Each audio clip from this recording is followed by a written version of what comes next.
Madame, Monsieur, bonjour et bienvenue dans votre émission spéciale consacrée à l'Ukraine. Voici l'essentiel de ce qu'il faut savoir. Selon les autorités ukrainiennes, les combats se sont poursuivis mardi 27 juillet en Ukraine, où les régions du sud ont fait l'objet de bombardements russes massifs, notamment sur un village balnéaire près d'Odessa et sur le port de Mykolaiv. Nous riposterons bien sûr à cela, quels que soient les mensonges du ministère russe de la Défense sur ces frappes, a assuré dans son message du soir le président ukrainien Volodymyr Zelensky. Il a par ailleurs dénoncé une nouvelle augmentation provoquée des prix du gaz visant les Européens. Il est clair pour tout le monde qu'il s'agit d'une terreur des prix délibérée de la part des Russes contre l'Europe, a-t-il ajouté. En utilisant Gazprom,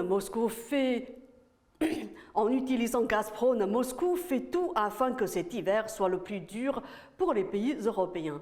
Il faut répondre à la terreur, répondre par des sanctions, a encore dit le président Zelensky. Toujours sur la question de l'énergie, l'Europe envisagerait de doubler son importation d'électricité ukrainienne. Des discussions devraient avoir lieu en ce sens dès cette semaine. Par ailleurs, dans la région de Kherson, située dans le sud de l'Ukraine et occupée par les Russes, de nouvelles frappes des forces ukrainiennes auraient eu lieu sur le pont Antonikovski, qui permet à l'armée russe de ravitailler ses soldats en première ligne. Les forces armées ukrainiennes ont annoncé des explosions dans la zone du pont Antonikovski dans une mise à jour sur Telegram peu avant minuit, accompagnée d'une vidéo. Le mardi 26 juillet, les États-Unis ont exhorté l'Ukraine à choisir un procureur général crédible pour remplacer celle récemment renvoyée.